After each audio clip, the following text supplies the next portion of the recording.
Could the new Star Wars Disney Plus spin-off series be about Boba Fett? That is the headline on this week's Force Friday show. And Stephen, we are pondering a question once again. It's the same as last week. And this one, though, is all about a certain Boba Fett, a certain Mandalorian masquerading as a Mandalorian. Is he a Mandalorian? We still don't really know that. Some people say he is. Others say he isn't. He just stole the armour. But I digress. Whether he's a Mandalorian or not is completely irrelevant in this show. It's all about, do you want him to be what the title or character of this third, as of yet unnamed Star Wars spin-off? What's your thoughts on it? I'll let you in. Absolutely not, John. I think this is to do with, I think it was 2 weeks ago, news came up when we were actually filming our show. It was, yeah. When they were announcing a third series, John. We both speculated whether it would be an Obi-Wan series or not. Yes. Still hasn't been any more news since then. This article is mentioning a Boba Fett spin-off.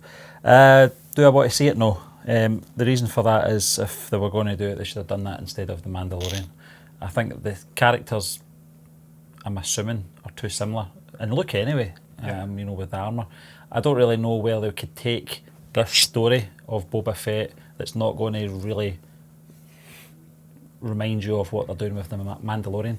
I would like to see something totally different. I'm not that fussed if it's not Obi-Wan Kenobi. I'd love to see that, but if it's not, and they're taking off in another direction, fair enough. But I don't want to see a Boba Fett spin-off series at all. Well, I think what the original intention was, Stephen, was to do a movie of Boba Fett. Obviously, I think it was going to be called Fett or whatever, I don't know.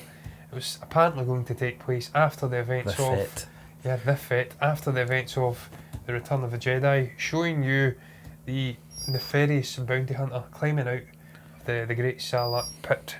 And then he was going off and it was going to interconnect all of the various different underworld criminal figures. So we could see that perhaps appearing in a TV show.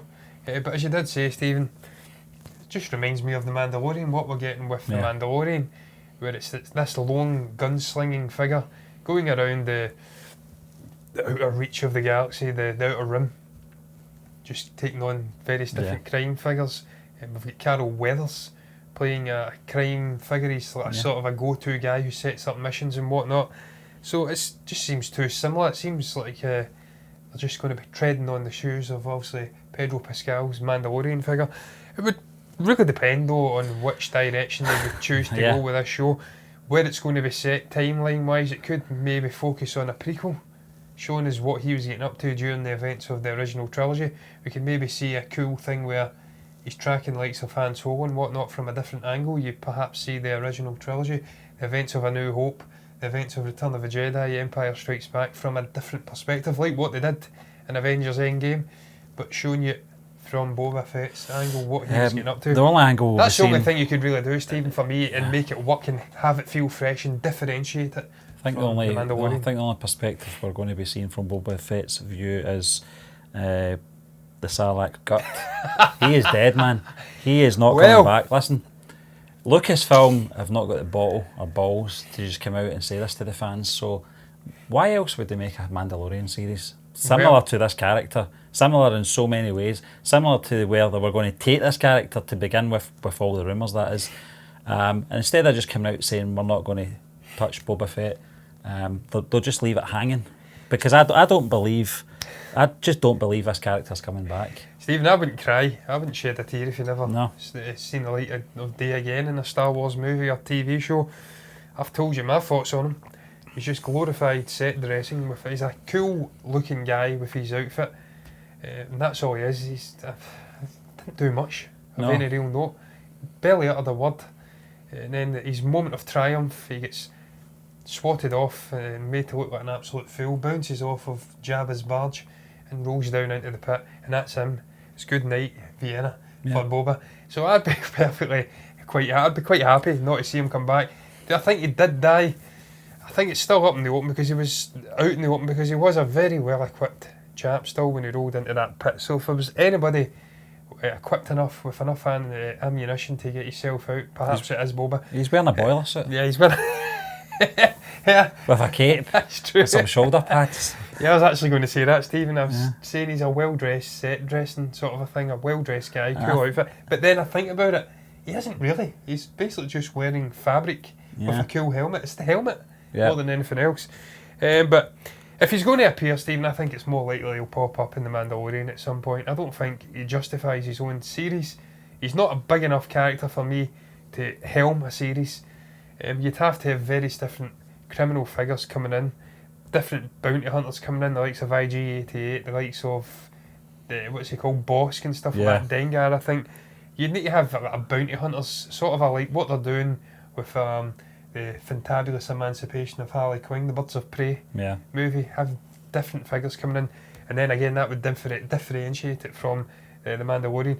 Stephen, I'm still holding out hope though, if there is a third series, and by all accounts there is, because Bob Iger has announced that it's happening, and not so many words. I don't think he's officially come out, but he's let it be known that it's happening. I want it to be Obi-Wan. We've still got Ewan McGregor, very much alive and well, he's healthy. Yeah. Don't take this guy for granted. This was a guy that was going through deserts around the world on a motorbike, had to have a cancerous mole cut out of his face. Right, okay. Had a brush, that was what I was looking for, not a brisk, a brush with mortality. Don't want to see the guy dying and not getting to step back into the role of Obi-Wan. That's very morbid. Very, very morbid. He's still a young chap. But I want to see what I'm basically saying, Stephen, is I want to see Obi-Wan. The story being told about him. I still feel like a TV show, over 10 episodes, 10 hours, is the perfect medium, the perfect formula to flesh out what this guy, an interesting chap, what he was getting up to in between the events of Revenge of the Sith and A New Hope. He's had so many different things going on. He's not just been looking over little Luke while he's been growing up with the two Gits, Beru and Uncle Owen. He's had his altercation with Darth Maul as well. Yeah, and he's changed as a guy, Stephen. You can see he's a battered and grizzly guy when we see him again. He's a completely different figure. Rebels that was in? It was in Rebels, he's back with Maul, and what a tremendous scene that was. Just showed you the intellect, the ingenuity of the guy. You recognised the style of Maul all those years later, and he just countered it with one beautiful little move and ended them. Shows you the intelligence. That's why we need to see more of this guy. But look, Stephen, I'm going to move on. It's a long show, but it's not long enough to fit all of these topics in if I keep going off and going on tangents and talking forever. So I'm going to move on to the next topic. It's all about a Star Wars Knights of the Old Republic movie being in the works. It's not from David Benioff and D.B. Wise, though. It is from, I'm trying to find her name. Leita Kalogridis. Yes. Kalogridis, sorry, not Kalogridis. Obviously the person who was an executive producer on the likes of Avatar, Shutter Island. She's a writer on a few big notable films as well. Yeah. Terminator Genesis, though, she was involved in that. But everybody's allowed their pitfalls. We can all make mistakes. I think this is good news, Stephen. This lady knows her stuff. She knows how to write a good script. Can't think of anybody better to come in and write the script, apart from Benioff and Wise, but we'll get into that later on. They're not in good wages now with certain fan bases. So what's your thoughts on this, Stephen? Are you happy to hear this? Are you slightly disappointed it's not Benioff and Wise who are doing it? I don't really mind who's doing it, John, to be honest with you. I'm sure Benioff and Wise have got their own ideas for what they want to do with their Star Wars films, but this article kind of confirms in a way that possibly they'll not be covering that period. Or they may, I don't know, but certainly Leita Kalogridis is... it's not to say, Stephen, that both of them can't do it. No. I think what they're saying here is that she is perhaps adapting the actual story of the game. Yeah. So we could be looking at Bastille and the characters that were in that game. I think there was a Twi'lek in that game as well. Could be that, and she's actually on the screen, the screenshot. So it could be that she's just adapting the actual story of the game. Yeah. And she's taking that and making that something that we're going to see in a big movie screen. Yeah. Whereas David Benioff and D.B. Wise may be doing different characters that maybe Bane they're focusing on in a different period within the Old Republic. Yeah. So it's not like it's either or. Any form of movie in this time period, I'm all for. I've talked about it for years, since the prequels came out. When George Lucas originally had this idea of a live-action television series in the sort of mid-2000s, which he abandoned. Yeah, 100 episodes written. talk about maybe a criminal underworld with Jabba the Hutt. There was also the Knights of the Old Republic talk as well. That all got binned. So this kind of speculation's been on for long enough. It's good to see that there could be some light at the end of a very dark tunnel here, John. Yeah. And you know, this writer's certainly got the credentials to write a very good Knights of the Old Republic storyline. Yeah, Stephen, I'd be well up for it. As I did say, I'd still want to see David Benioff and DB Wise. I don't know why I'm saying their full name. Benioff and Wise. Yeah. Still want to see these guys tackling the time period as well, because despite the criticisms, these guys know how to do things set in that sort of I don't want to say medieval, but just that violent sort of a prequel sort of a setting where it's all pretty much medieval, really. I mean, it essentially is medieval setting with lightsabers and the Force and spaceships, so it's not very medieval, but within the Star Wars galaxy. So I want to see these guys tackling that, but I'm perfectly happy to see this other chap, or ladyette, I'm going to say, tackling it as well. We can get both. We can be very happy. We don't know if it's one movie, or is it another trilogy? I don't really know as of yet. You put it into perspective, John. You've had 9 episodic films that are all set around a 60-year period, so there's nothing to say that we can't have 2 trilogies. We can't have 2 trilogies in the same time period as well. 4,000 years prior to the events of the Skywalker saga. Yeah. Plenty of scope to have 2 trilogies in there, and I hope there is 2 trilogies in there. I hope this is where they focus going forward. Get the monkey off the back about the Skywalkers and whatnot. Create new characters mixed in with ones that we already know in that period. It's all good. I'm happy about it. I'm glad to see there's more information about new stuff coming out about Star Wars. But look, Stephen, we're going to move on, and it's kind of interconnected into the previous topic. I kept mentioning D.B. Wise and David Benioff. This one's all about some butthurt Game of Thrones fan writing yet another petition demanding that the 2 aforementioned chaps be removed from the Star Wars trilogy. Now, this is not going to happen, no matter what. He goes on a lengthy tirade about how these guys wrapped up the HBO show with unpopular, illogical, immersion-breaking plot twists and character developments. They essentially get bored and left with the plot not finished. They destroyed it, and they go for shock and awe in the half-finished projects and whatnot. You get the point. It went on and on and on and on, masquerading as George R.R. Martin. Now, you know my thoughts, Stephen, on Game of Thrones. Absolutely disgusted by that final season. I thought it was an absolute joke. They rushed it. But these guys have proven, over 6 seasons prior to that, 7, I could count 7, but even the 7th season was starting to get a little bit rushed. But the first 6 seasons were tremendous. Incredible writing, incredible adaptations from the books.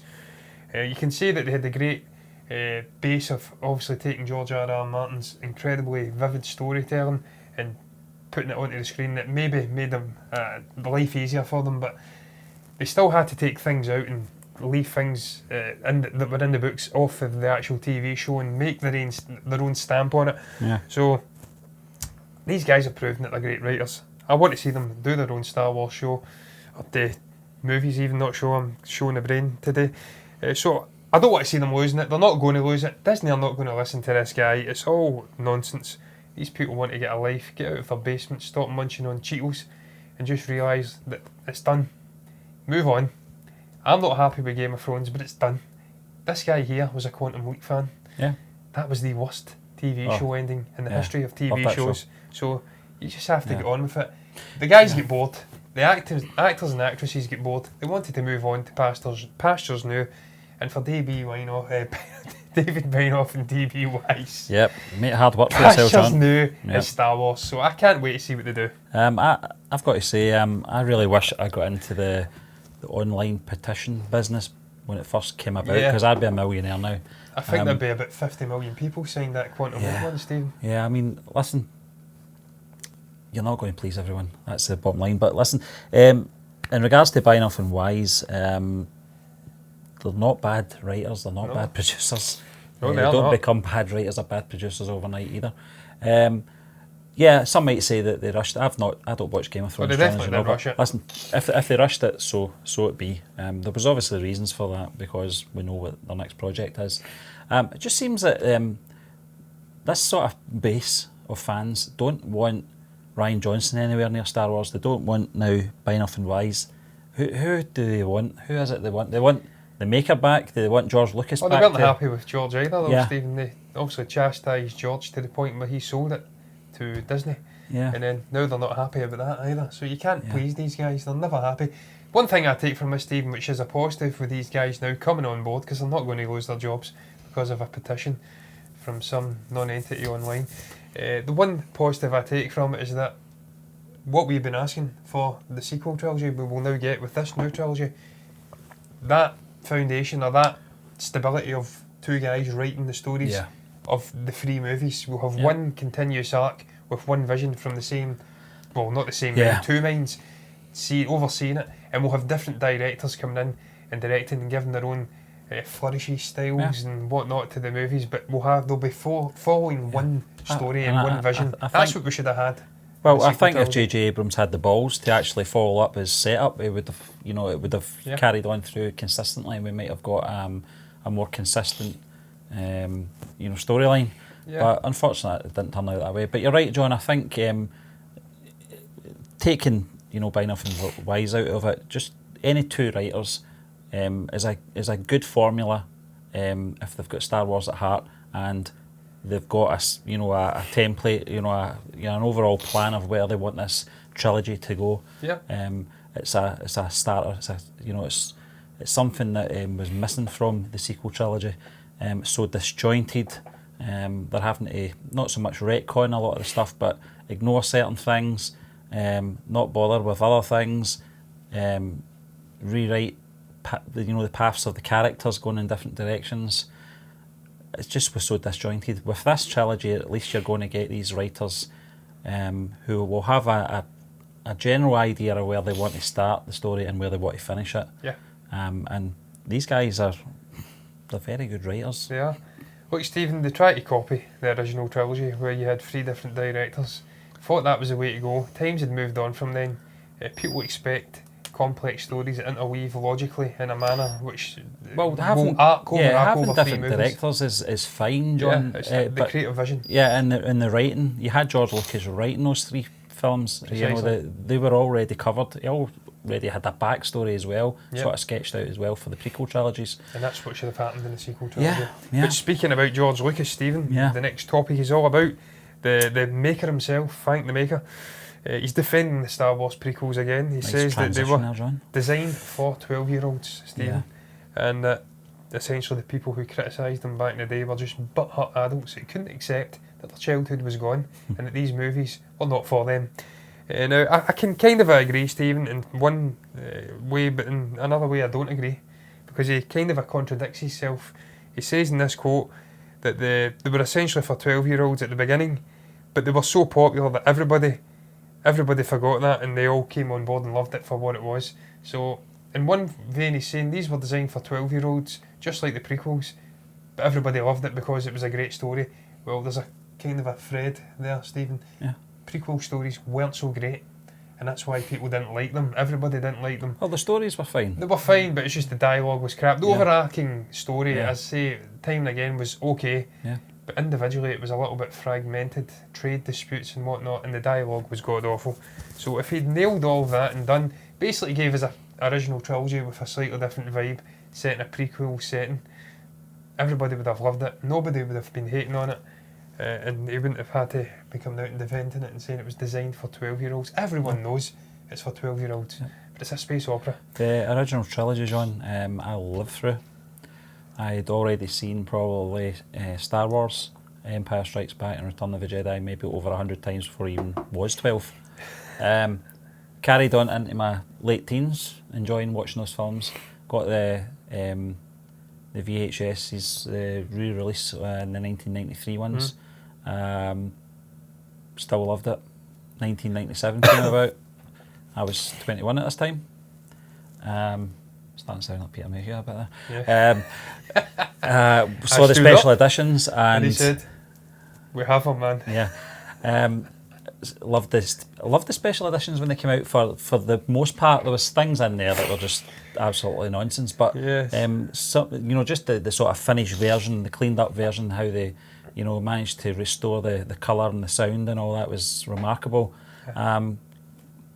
then it was time for the prequels. But in my lifetime, I wasn't just 12 when I liked these. I liked them before I was 12, and I loved them after I was 12. So, as you say, George is kind of contradicting himself here. I get what he's trying to say, but he is contradicting himself. Yeah, essentially what he's saying is that once people reach a certain level of maturity, these movies are not for them anymore. Well, it doesn't work like that, George. I'm 30, and I still love the original Star Wars. I love, to a certain degree, certain points of the prequels, but I was the target demographic when these came out, Steve, and I vaguely recall liking them to an extent, but not as much as the original trilogy. So the argument doesn't stand up. No. Jar Jar is an abomination of a character. Ahmed Best, great guy. Jar Jar, shite. But the whole thing about the prequel trilogy, John, was the dynamics between the main characters weren't there. Yeah. You didn't really have an out-and-out hero. No. You had an out-and-out villain, clearly, in The Phantom Menace and Darth Maul, but there wasn't a standout hero. Was it Obi-Wan? It was the lead. Was it Anakin? Was it Qui-Gon? Was it Padme? I don't know. Was it Ahmed Best as Jar Jar Binks? Oh, he was Did we have the Ferrari? If we didn't have that Ferrari in The Phantom Menace, would he have became the Dark Lord of the Sith? Who knows? Look, Stephen, I'm going to move on in that note too. An article all about the Sith and how they were created by the Jedi and how this has inadvertently became canon in the world of Star Wars through a throwaway line from Mark Hamill's Luke Skywalker in The Last Jedi, where he says that essentially, I'm going to paraphrase here because I don't have the quote in front of me. Yeah, I can give you it. Yes, I can give you it if you just bear with me, John. He basically says that the Jedi created the Sith. Yeah. They were all one harmonious, big, happy group, but then they became fragmented and went off in their different ways. That's why the Jedi had to end. Yeah, he says, and I quote, "Lesson 2, now that they're extinct, the Jedi are romanticised, but if you strip away the myth and look at their deeds from the births of the Sith to the fall of the Republic, the legacy of the Jedi is failure, hypocrisy and hubris." So, in a sense, Stephen, he has essentially made this original Origins of the Sith canon, whereby it was the 100-year darkness in the rogue Jedi. We had a group of Jedi, one split away and became a dark sider. Yeah, and then he created the Sith Order on Korriban. So this is essentially now the sort of a canon origin of the Sith. And what was your thoughts on it? Is it something you're happy with? You surprised by it? Because I'm not. Not really, no. I mean, I think, apart from obviously Luke's dialogue in The Last Jedi, which kind of stated the obvious, that you can't have Sith without the Jedi, basically. Yeah. That's what he was saying. There has to be that balance, and I can see why Luke was shutting himself off from the Force and the Jedi way. Mm-hmm. He wanted it to die because it was the only way that you could finally kill the Sith. I think also, what's his face? Can't remember his name. Snoke. Snoke, yeah. What he says about I can't remember. As it's one rises, the other one will rise to meet it. Rise to meet it. So it makes sense, So I don't think it's any surprise. This is actually a great article. It tells you a lot about all the expanded universe stuff, which is now, they say this 100-year darkness story has actually been relegated to Star Wars Legends. But I thought it was quite fascinating. I'd like to see them perhaps maybe dabble in this information. Well, this again, Stephen, is where they could go with Benioff and Weiss. Yeah. They could go down this route and show us the origins of the Sith through the Jedi Order. Yeah. How this supposed pure group, the Jedi, are not so pure because what they preach and the restrictions they put on people not being able to feel and love and have connections ultimately leads them to fall into the dark side. And that's why, in the end, Rian Johnson's version of Luke Skywalker was technically correct. Because well done, Ryan. It's pretty clear that the Jedi are the root cause. We've seen it as well, Stephen, back in the prequel trilogy. George was doing it. He showed you what the Jedi, this vision and the restrictions they were placing on Anakin Skywalker, the effect it was having. It was pushing them to fear, and obviously that was pushing them to hating the dark side. So it's something that's been done to the death.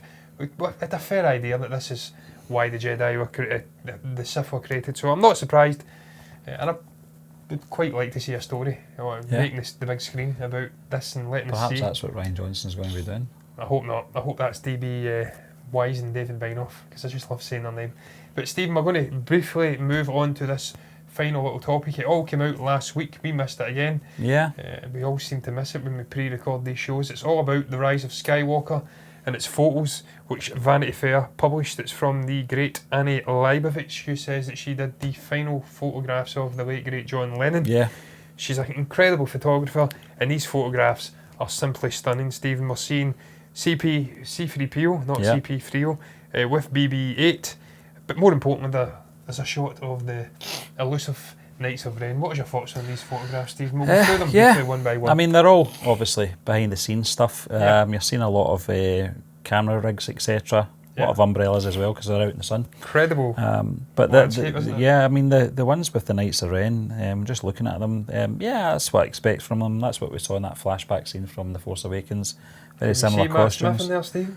No, can't see him at all. Sadly not. But what about Dominic Monaghan? No, they're too tall, those guys. Far too tall, aren't they? Yeah, but that Kerry Russell one looks quite intriguing as well. It does. That's my favourite. That's my personal favourite. I was slightly slagging off that outfit, Stephen. I said she looked like a glorified Power Ranger. Yeah. But with this side profile shot, and you're getting to see that elongated helmet, pretty damn nice outfit. I like the gold. Sporting the colours of Shazam, I see. Yeah, the colours of Shazam and the gold little trinket thing she's wearing. All very nice. I love that setting. I love the stairs, the shot, the darkness, the way the colours are all amalgamating.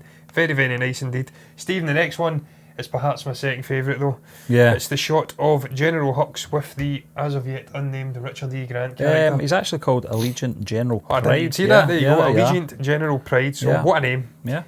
Simply stunning shot. I love the arrangement of him sitting and him stand behind him. Is this alluding to the darker return of the General Hux we've seen in The Force Awakens? I really hope so. Yeah, I hated the Benny Hill one. They butchered that character. Yeah, it was terrible. An absolute disgrace. So I can't wait to see these two guys, what sort of a chemistry they're going to have. Are they going to be conspiring against Kylo Ren? Who knows? Stephen, moving on though, very swiftly, we have Force Majeure, they're saying, First Order leaders right now. That was the one we were talking about there. I don't know why I was reading that. Desert Power, we've got Jonas Suetamo and there's a couple Chewbacca. of shots there, an umbrella again over C-3PO.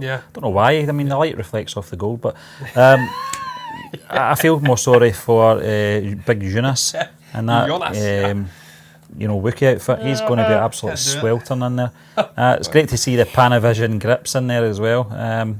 That's great. But listen, that shot as well, that's the barge one, where we actually see the barges actually get wheels. Yeah, the barges get wheels, so it's not going to be like just the Hovern. It's like Star Wars back in 77 with Luke's speeder. It had wheels as well. Stephen, we are getting to see, obviously, Poe Dameron, Chewbacca, Rick BB-8. Rick O'Connell, and obviously Lando Calrissian in the cockpit of the Millennium Falcon. Not noticing anything different in the cockpit. Apart from BB-8's trying to photobomb.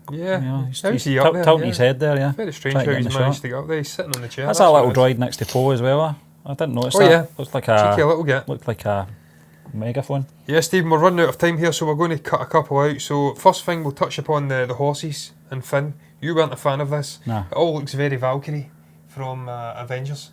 She's using a bow and arrow. It looks like Cantobite to me.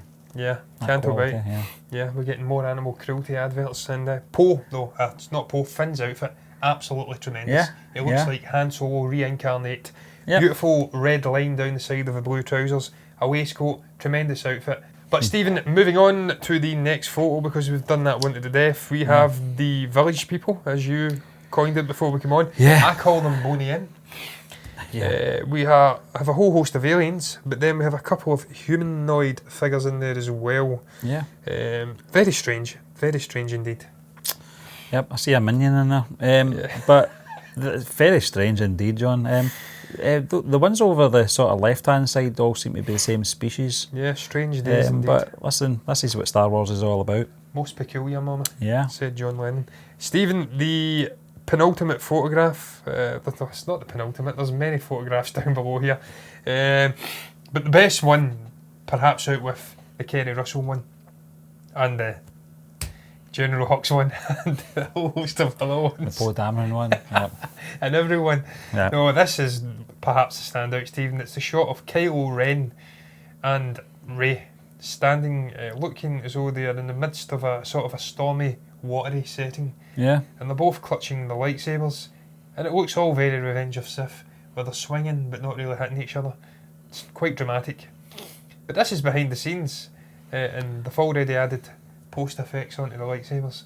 unless it's actual lightsabers that glow. And we've seen it as, so I'm talking crap, completely ignore me. Yeah, I like that one. Yeah, seems to be a lot of rage in Rey's face when you look at it. Yeah. But she doesn't seem to be focusing on Kylo Ren for some reason. I don't know why. He seems to be a bit more composed and focused. Rey seems to be, I don't know. She looks like she's kind of losing a bit of focus, and there's a bit of rage coming in there. Oh, she's got hemorrhoids. Who knows? Yeah. It's all up in there at this moment. That could be a spoiler, Stephen. We could have these two perhaps not facing off against each other, but against a greater threat, which we spoke about previously. But Stephen, that one's no good. It's just JJ with a camera. Don't care about that. I'm going to move on. John Williams composing, and in the background, the most important shot of all. Yep. Leia on the screen. She looks as though she's belongs on that screen, Stephen. That she's actually been there physically on set. That's absolutely amazing. It's an amazing photograph. That Are you one. excited to see George Williams back? Yeah, I've heard he's good. Yeah. Listen, I'm ignoring John Williams in this shot. I'm just so focused on Carrie Fisher's presence in this shot, John. This looks like the sort of forest scenes we were getting in the trailer as well. Back on Endor? Yeah, Endor. And it looks like I think what they've done there, John, is they've utilised the shots from, I can't remember that planet Maz Kanata was on. Yeah. But I think that's where this is from, but they're doubling up as Endor now. Could be. Very nifty. Yeah, and I just think it's a great shot. I think just having, the late great Carrie Fisher's presence in this film is going to be amazing. Yeah, Stephen, finally though, we're ending on the high note of seeing, we're talking about greatness. Yeah. Mark Hamill himself, Luke Skywalker, my all-time favourite Star Wars character, standing next to his faithful companion, R2-D2. Now, what's your thoughts on this, Stephen? He's clearly not a Force ghost. No. Could it be a bit of double bluffing here, or is it perhaps a flashback? It might be. Or is it just not been added? Yeah, I think it's been a sort of production thing where they've not put the glow in yet. Could be wrong. The thing he's wearing is something I use when I'm painting. It's like a dust sheet. But clearly fire. One thing for sure, R2-D2 is not going to get paint over him. He's well covered there. But it's not the sort of attire he'd wear around flames, is it? That's why I said though. Yeah. Clearly fire retardant. Yeah. Because there's a lot of flames around there, but those two guys are very much not alike. So I honestly don't know. Using the Force. Yeah. I don't know if this is before they add the glow around them, the ready break but glow. There's no log. So he's just utilising R2-D2. Well, he's got nothing to worry about the flames then. No. Stephen, I'm going to end on that note. It's all very exciting. Yeah. It's great to see behind the scenes of the rise of Skywalker, see all the new players, the returning players, the costumes and the incredible landscapes and stuff that they're utilising. I'm very excited for it. I know you're very excited for it. What did you guys make of all the various different topics we touched upon? Do you want to see Boba Fett get his own TV show, or are you like me and Stephen perhaps hoping more for Obi-Wan? What did you make of George Lucas talking about the prequels? What did you make of this lady, I forget her name already, Calgarides, perhaps creating a Knights of Old Republic movie instead of Davey Wise and David Binoff? What was your thoughts on the photos behind the scenes? Let us know in the comment section if you can be asked. Like the video if you're enjoying the content. Subscribe to the channel and you'll get more. And we'll be back next Monday with MBE Box Office.